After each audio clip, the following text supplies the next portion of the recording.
హన్మకొండ జిల్లాలో ఘోర రోడ్డు ప్రమాదం జరిగింది. వెంకటాపురం వద్ద బైక్ ను ఓ డీసీఎం ఢీకొట్టింది. ఈ ఘటనలో ఇద్దరు వ్యక్తులు అక్కడికక్కడే మృతి చెందారు. మృతులను యాకూబ్ వెంకటరెడ్డిగా గుర్తించారు. మృతులిద్దరూ ప్రాణ స్నేహితులని సమాచారం. వారి మరణ వార్త విని కుటుంబ సభ్యులు కన్నీరు మున్నీరుగా విలపిస్తున్నారు.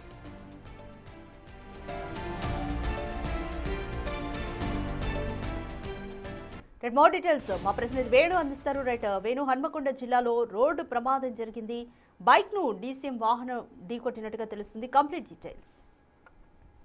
నిన్న రాత్రి మైనవోలు మండల వెంకటపూర్ గ్రామ శివార్లో నుంచి ఒక మోపెడ్ పై వెంకటరెడ్డి, చిన్న యాకూబ్ ఇద్దరు కలిసి వస్తుండగా అక్కడ డీసీఎం వాహనం ఢీకొట్టడంతో స్పాట్ లోనే ఇద్దరు పూర్తిగా బలంగా రోడ్డుకి ఢీకొట్టడం, ఇద్దరు తలలు కూడా పగిలిపోయి స్పాట్ లోనే చనిపోయారు. ఇందులో వెంకటరెడ్డిది ఐనవోలు మండలం ఉడతగూడెం గ్రామం కాగా ఒంటిమావిడిపల్లికి చెందిన వ్యక్తి చిన్న యాకూబ్. వీళ్ళిద్దరు కూడా గత 60 ఏళ్ల నుంచి కూడా చిన్నప్పటి నుంచి వీళ్ళంతా ప్రాణ స్నేహితులుగా ఉన్నారు. ఇద్దరి వేర్వేరు గ్రామాలైనా కూడా కలిసే ఉంటున్న సిచ్యువేషన్. వీళ్ళిద్దరూ నిన్న చిన్న పని మీద రాంపూర్ వెళ్లారు. అక్కడ నుంచి జాఫర్గఢ్ రోడ్ నుంచి ఐనవోలు వస్తుండగా ఈ ప్రమాదం జరిగినట్లుగా అయితే తెలుస్తుంది. ప్రమాదానికి ప్రధానంగా రోడ్డు వెంట వ్యవసాయదారులు తమ పంటలను అటు మొక్కజొన్న వడ్లను కూడా రోడ్లపై ఆరబోయడంతో వన్ వేగా మారింది. వన్ వే కారణంగానే ఎదురుగా వచ్చిన వాహనము వీళ్ళు వెళ్తున్నటువంటి మోపెడ్ ను ఢీకొన్నట్లుగా అయితే తెలుస్తుంది. ప్రస్తుతం పోలీసులు కేసు నమోదు చేసుకుని అయితే విచారణ చేస్తుంది. ఇక రెండు కుటుంబాలు కూడా దాదాపు వీళ్ళు 65 సంవత్సరాల వయసున్నా కూడా ఇప్పటి వరకు ప్రాణ స్నేహితులుగా కలుస్తున్న వీళ్ళిద్దరి కుటుంబాలు కూడా కంప్లీట్ గా శోక సంద్రంలో మునిగిపోయాయి. ఇక వీళ్ళిద్దరి గురించే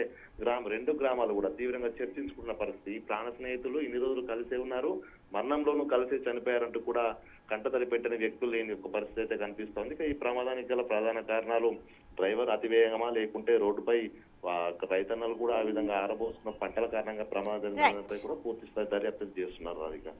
థ్యాంక్ యూ వేణు.